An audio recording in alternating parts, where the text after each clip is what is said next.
Hello everyone. आज हम लोग क्लच का और भी जो दूसरा टाइप का क्लच है जैसे सेंट्रीफ्यूगल क्लच, डायफ्राम क्लच, इन सब चीज़ों के बारे में पढ़ेंगे। तो सबसे पहले स्टार्ट करते हैं सेंट्रीफ्यूगल क्लच। सेंट्रीफ्यूगल क्लच जो है ये बिल्कुल same as that of single plate clutch और मल्टीपल प्लेट क्लच की तरह ही है। इसका भी वर्किंग प्रिंसिपल बिल्कुल सेम है। बस इसमें जो है वो सेंट्रीफ्यूगल फोर्स का इस्तेमाल किया जाता है। सेंट्रीफ्यूगल फोर्स की मदद से ये हम लोग यहाँ पे दो शाफ्ट को इंगेज और डिसंगेज करते हैं। ठीक है, इसका हम लोग पहले डायग्राम देख लेते हैं ताकि आपको समझने में आसानी होगा। जैसे कि मान लीजिए यहाँ पे ये जो क्लच मैकेनिज्म है ये, ठीक है, जिसमें क्लच हाउसिंग, ये जो आउटर एरिया है इसको हम लोग क्लच हाउसिंग कहते हैं। इसको हम लोग क्लच शू कहते हैं। ये जो ब्लू कलर से आपको दिख रहा है क्लच शू, यहाँ पे एक स्प्रिंग अटैच किया हुआ है। और ये जो आपका है येलो कलर का, this is called engine shaft. ठीक है, और ये जो ग्रीन कलर का आपको दिख रहा है this is called B boss, BOSS boss. ठीक है, जो क्या करता है इंजन शाफ्ट से कनेक्टेड है। ठीक है, और वो जो है वो किसके साथ कनेक्ट है, आपका ये क्लच शू के साथ कनेक्ट है। तो अगर हम लोग क्या करेंगे कि ये स्प्रिंग मान लीजिए फैल जाए। ठीक है, ये स्प्रिंग अगर मान लीजिए कि जितना इंजन आपका स्पीड होगा, इंजन जितना ज़्यादा स्पीड मूव करेगा ये इतना अच्छा आपका इंगेजमेंट देगा। और जब आप आइडल जितना रहिएगा, आप जितना धीरे चलिएगा, ये उतना कम इंगेजमेंट आपको देगा। ये ऑटोमेटिक क्लच होता है। सेंट्रीफ्यूगल क्लच एक ऑटोमेटिक क्लच है। जैसे कि आपका व्हील है ये, ठीक है, ये आपका व्हील है मान के चलिए। अब व्हील जितना स्पीड से घूमेगा, ये जो क्लच शू है ये इतना बाहर की ओर जाएगा। जब जितना स्पीड होते चला जाएगा ये बाहर की ओर जाएगा। और ये किसके साथ टच कर जाएगा, ये आपका जो क्लच हाउसिंग है, क्लच हाउसिंग के साथ टच हो जाएगा। और जब ये टच हो जाएगा तो ये प्रॉपर इंगेजमेंट आपको मिलेगा। ठीक है ना, ये ऑटोमेटिक आपको इंगेज कर देगा। और जैसे ही आप धीरे चलिएगा तो ये पीछे की ओर आ जाएगा और इससे डिसंगेज हो जाएगा। जैसा कि देखिए आपको नीचे लिख रहा होगा कि centrifugal clutch with engine running at idle speed. जब वो आइडल स्पीड में मूव करेगा, ठीक है, नॉर्मल स्पीड में या बहुत स्लो स्पीड में मूव करेगा तब का बात कर रहा है। और जब हाई स्पीड में मूव करेगा तब देखिए क्या होता है। तब ये क्या होगा कि ये जो आपका क्लच शू है ये बिल्कुल क्लच हाउसिंग के साथ टच में आ जाएगा और प्रॉपर इंगेजमेंट देगा। ठीक है, और स्प्रिंग जो है वो खिंच जाएगा, स्प्रिंग खिंच जाएगा। और जब स्प्रिंग खिंच जाएगा तो ये प्रॉपर इंगेजमेंट आपको मिलेगा। Centrifugal clutch with engine running eight operational speed, मतलब एट हाई स्पीड और टॉप स्पीड में जब रहेगा तब का बात कर रहा है ये। ओके, तब का बात यहाँ पे हो रहा है। अब उसी चीज़ को यहाँ पे देखिए इस तरह से भी रिप्रेजेंट किया जा सकता है कि आपको और अच्छा सा सेंट्रीफ्यूगल क्लच अगर आपको और अच्छा चाहिए तो आपको इस तरीके का सिस्टम का इस्तेमाल करना होगा चारों साइड से। इसको हम लोग यहाँ पे जो ये लगाया हुआ है this is called friction lining, shoes, spring, है ना, वही सारा चीज़ वही सेम चीज़ इस्तेमाल होता है।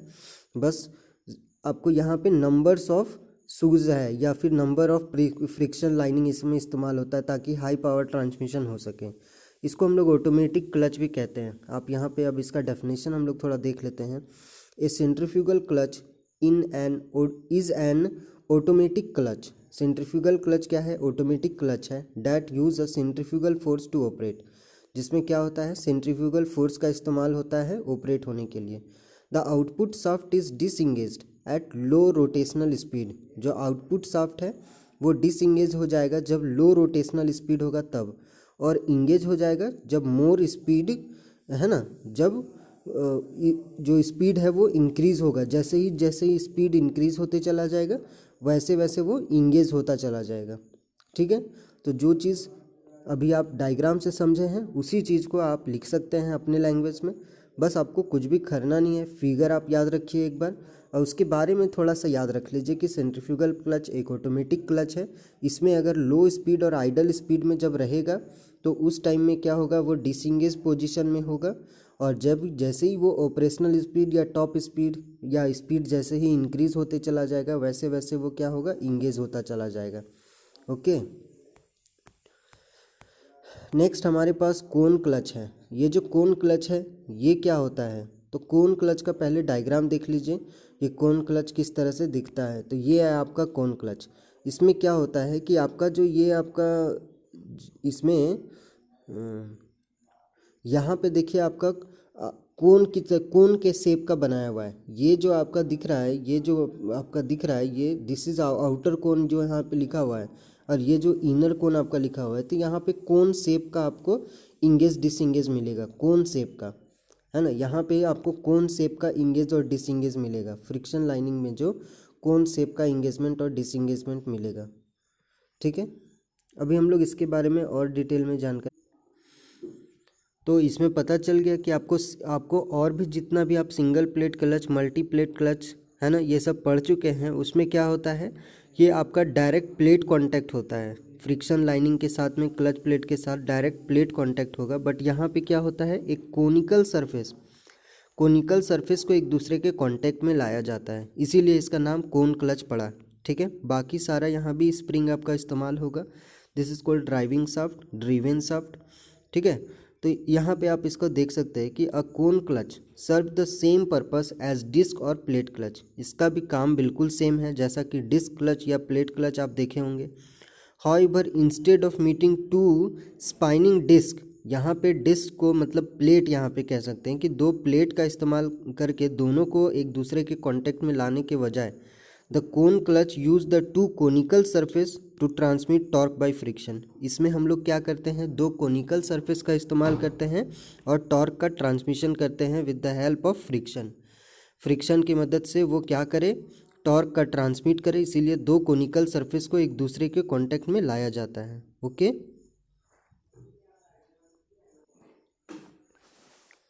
तो इसमें बस सेम है कि हम लोग इसमें कोनिकल सरफेस का इस्तेमाल कर लेते हैं टॉर्क ट्रांसमिशन के लिए। ओके, अब नेक्स्ट वी हैव डाइफर्म क्लच। इसमें डाइफर्म क्लच है, ये बिल्कुल सिंगल प्लेट क्लच की ही तरह होता है, लेकिन इसमें हम लोग डाइफर्म स्प्रिंग का इस्तेमाल करते हैं। जबकि इससे पहले जो हम लोग सिंगल प्लेट क्लच या मल्टी प्लेट क्लच यूज़ किए थे उसमें हम लोग कॉइल स्प्रिंग का इस्तेमाल करते हैं।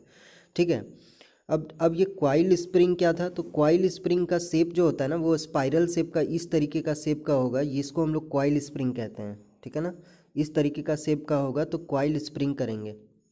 और जो डाइफर्म स्प्रिंग होता है, ये डाइफर्म स्प्रिंग देखिए क्या होता है, large disc of conical form.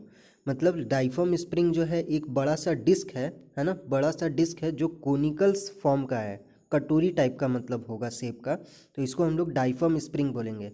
और डाइफर्म स्प्रिंग, और इसका इस्तेमाल काफ़ी ज़्यादा होता है डाइफर्म क्लच का। ठीक है, डाइफर्म स्प्रिंग आप इसका डायग्राम देख सकते हैं, इस तरीके का होगा।